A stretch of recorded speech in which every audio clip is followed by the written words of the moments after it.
Hello, I'm Mark Dunn and I'm the editor of investment magazine Portfolio Institutional. And today I'm going to be learning more about portfolio sophistication. I'm glad to say I'm joined not by one but by two experts to discuss this theme with me. First up we have Justin Wheeler, and Justin is a director at BlackRock and head of iShares ETFs for UK institutions. Hello, Justin. Mark. Hiya. And we also have Mark Guirey, who is head of UK and Ireland asset owners and consultants at MSCI. Hello, good morning. Good morning, great to have you both with me, guys. Justin, if we could start with you, could you set the scene for us a little? Could you provide some insight into the evolution of pension scheme portfolios? Thank you, Mark, and absolutely. I think it's probably worthwhile taking quite a big step back and just thinking about the change in macro regime that a lot of investors and, of course, pension portfolios, particularly in the DC space, are having to navigate. If you think about it, we've come off a period, many decades of low and stable inflation, stable growth, globalization, but the COVID period clearly had a big impact and change to that. And we believe at BlackRock we're in a new macro regime that's much more characterized by volatility, macro volatility that will drive market volatility and portfolio volatility. And as a result, we see and believe a lot of pension trustees, investment teams are looking to reevaluate their portfolios, to think a little bit more about the resilience, their ability to retain the accumulated wealth and the income of their members, but also to adjust to kind of the changing demographics, right? So when we think about some of the changing needs and giving members more choice in their portfolios that are better aligned to their desires and beliefs, we're seeing a real change in that industry. Structurally, we don't think a lot of this sort of macro regime is going to go away. We see a lot of supply side constraints impacting portfolios that are a legacy from COVID, but there's things still like aging population, geopolitical risks, energy concerns and crisis that will continue to kind of create these volatile periods. So, I think the traditional DC portfolio often was a kind of relatively straightforward kind of equity bond portfolio, 60-40, 70-30, whatever it may have been. We've seen target date funds kind of occupy a huge part of that market. But I think going forward, a lot of investors are going to have to think about how to become a little bit more precise, a little bit more specific, targeted and resilient in those portfolios. And I think it's an interesting time and space for DC pensions collectively. Thanks, Justin. You really did set the scene there. Mark, do you have anything to add to what we just heard? Yeah, I think that backdrop and context is really helpful to think about how things have evolved and will evolve going forward as we get into through this discussion. I think the points around invest into themes. Some of those were noted there. Nuances between different regimes, different markets, the differences between developed and emerging markets and how you might gain exposures there. I think equally the evolution of sustainability and how DC schemes have started to evolve to think about sustainable outcomes and think about the transition to a low carbon economy, and equally thinking structurally around member choice. So reflecting upon the fact that the default is where many member are, and recognising that the default needs to be befitting to the need and not just in a self-select version. So we've seen extensive change through the market and the types of solutions that are made available to individual members of DC pension arrangements. Great, thank you, Mark. Thanks for that. Justin, back to you. Could you talk a little more about what resilience and diversification mean for DC portfolios? I mean, how are investors thinking about this? Yeah, it's interesting. I think, first of all, and probably most importantly, we have to recognise that every investor's need is quite unique and different. So we do have to think about these components of resilience and diversification from a whole portfolio perspective. That's quite an obvious statement, but I think it's kind of so true for that member outcome. We've seen over the past sort of year and a half, a lot of the traditional kind of asset classes playing a bigger role as we think about diversification and resilience. So that would be places like gold, maybe broad commodities, obviously have very uncorrelated or lower correlations to those typical asset classes, but also do perform well during periods of high or growing inflation. So I think those have been key themes, which are probably unsurprising to some degree. What's probably more interesting and what's really changing is, as Mark alluded to, are some of the mega forces impacting the world we live in. So these are big structural changes impacting the way we live and work, things like artificial intelligence and its impact on our society, but it can also be things like aging populations, the future of what finance might look like, and of course sustainability, particularly topics like the transition to net zero. I think some of these mega forces have the ability to create diversification portfolios, because the performance of these sectors and industries are probably more resilient to different types of market regimes if we think about energy sort of resourcing and localization. So I think we're seeing investors think about portfolios through some of these thematic lenses beyond just maybe traditional, regional or country views. And I think that sustainability topic is clearly one, that net zero transition that is being employed, not just to kind of meet member beliefs, but also to create more resilience in portfolios. Thanks, Justin. And Mark, could you expand on that transition investing megaforce? I mean, more generally, how sustainability is evolving across portfolios? Yeah, I mean, if you think about the that megaforce being the transition to a low carbon economy, and thinking about kind of how that's happening, how it's being translated either via policy, via the energy transition, via investment, the shift of capital and change of capital from investors and their perspectives.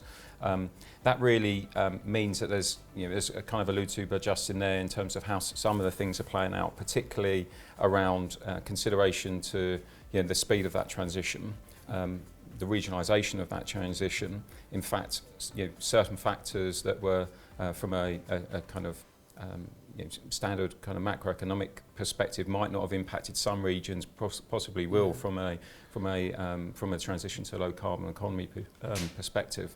This obviously has implications around the types of solutions that investors are now looking to employ and think about. Obviously, with commitments to net zero and consideration to evolution of investment strategy, we've definitely seen MSCI clients push into areas such as low carbon type solutions, think about decarbonising their portfolio. I mean, that has evolved through time. They've now started to consider not just their own portfolio, but what impact they're having on the world. So real world decarbonisation, which is a slightly different view and lens, because you're now considering the impact that your investments are having. And that's leading to innovation around new indexes and new index design. An example of this will be development of new transition indexes, and the way that we think and consider the assessment of an index of a set of companies based on certain criteria. So thinking specifically here around the greenhouse gas emission reduction on a scope 1, scope 2 basis, thinking about kind of science-based targets, those companies that have set targets, thinking about peer group comparison, so selecting the top 50 companies in industry and sectors, really kind of creating an index that's focused on more that transition, that journey, and the preparedness of the companies that are within that index.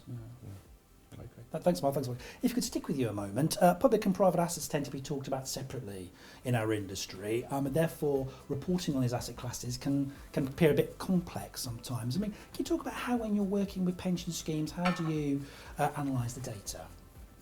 Yeah, I think this one is it's an important one. It's probably worth taking a step back. So, if where have we got to today in terms of DC investing?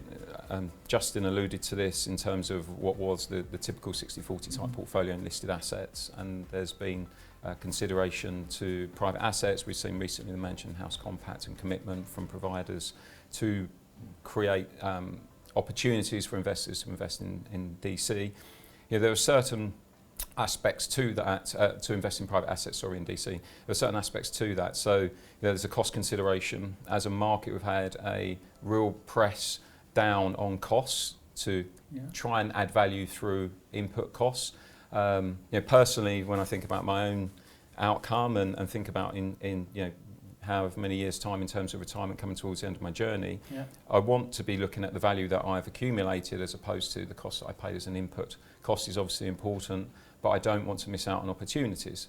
Now, collectively as a market, we've definitely seen the pressure on solution providers to focus largely on cost, particularly at the get-go. So bringing private assets in now is a challenge because cost is a focus. So collectively, we need to think about how we adapt that approach. That's through providers in terms of the data that we have, in the transparency that we can provide in tools, to investors in the way that they bring these things together, like long-term asset funds, to actually the ecosystem more around the employee and benefit consultants and the solutions providers that make these solutions available to members. So there's a whole raft of things in that in that thought and consideration to bring in both listed and private assets together. Transparency in private assets is obviously a consideration, but that's absolutely an area that we're entirely committed on, and creating that transparency for investors to make their decisions. Got you. Thank you, Mark. Thank you. And just as a result of managing these wider range of assets, I mean, what implications do investors need to consider? I think the industry's been kind of probably very afraid of risk taking generally, which has probably also resulted in a large focus on cost. I think there's a huge benefit and upside as long as we do focus on it from a kind of value for money perspective, on thinking more broadly into areas like private markets, but also thinking more broadly around other types of listed asset classes that can bring and add value.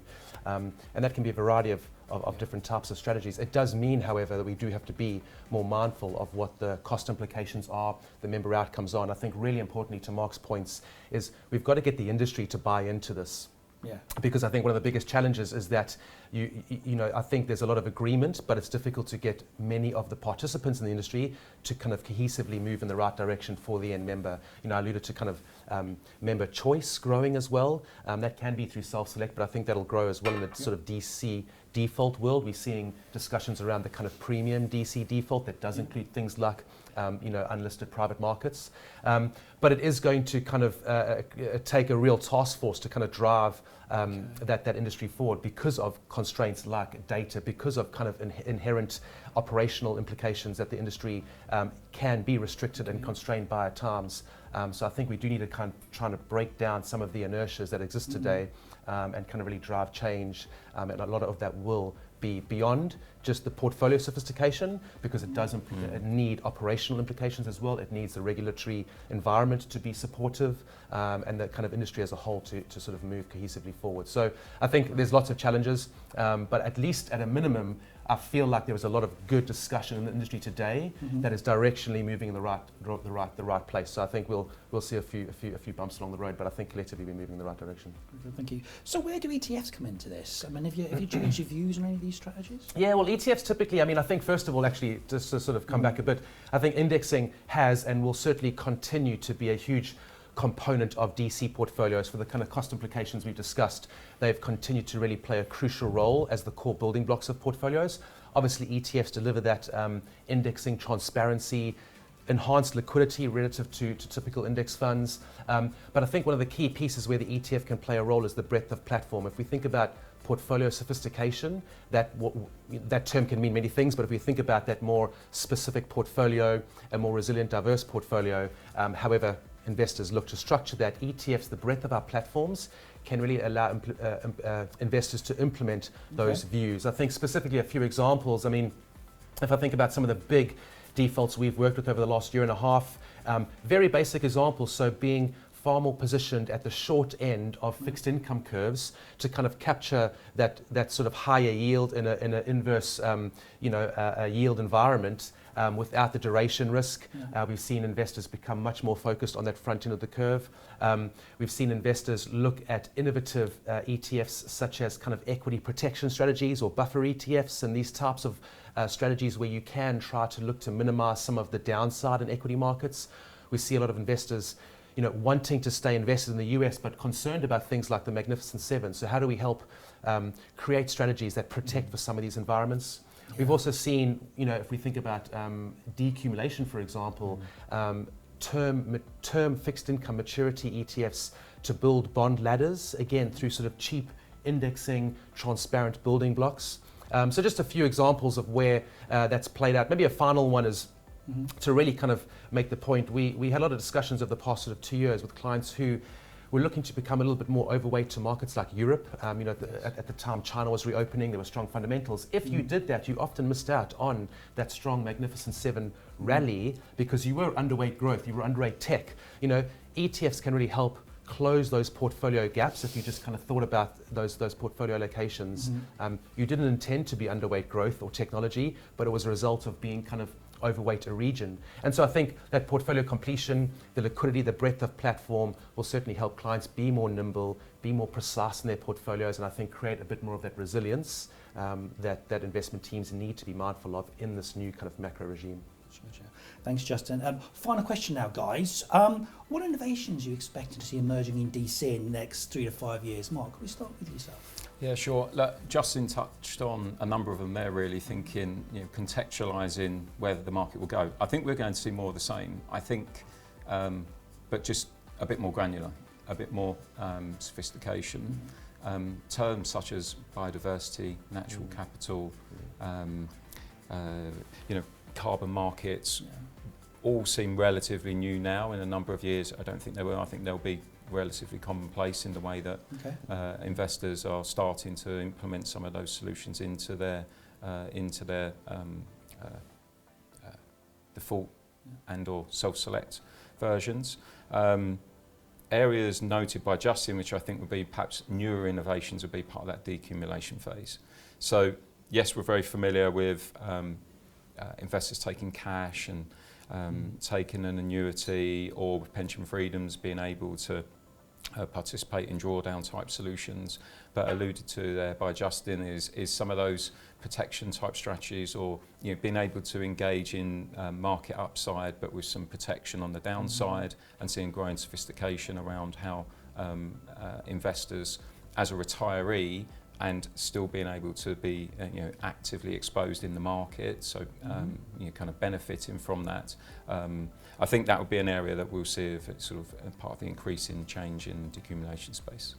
Thank you, Mark. Thank you. And final word to you, Justin. Anything to add to what you've just heard? Yeah, I think it's like, I actually think it's said it quite a lot, but we're at a pivotal point, I think, in DC. If we think about the kind of consolidation, the growth, the focus, the macro environment. I actually think, as you say, Mark, there's going to be a lot of innovation in that accumulation phase. I think there's a clear acceptance that the kind of at-retirement solution today is probably not fit for purpose, really, or at least there's a lot more we can do. The sort of target date fund probably shouldn't be focused on a retirement date, but maybe a longer perspective, that decumulation component of it. So I think it's a real pivotal point right now that we'll see in the industry, and I think there's a lot of focus. I think there's exciting kind of evolutions to come over the next sort of 1 to 3 years. Well, that was a fascinating discussion on the future of the markets and the themes that investors need to be aware of. Justin, Mark, thank you very much for your time. Thank you.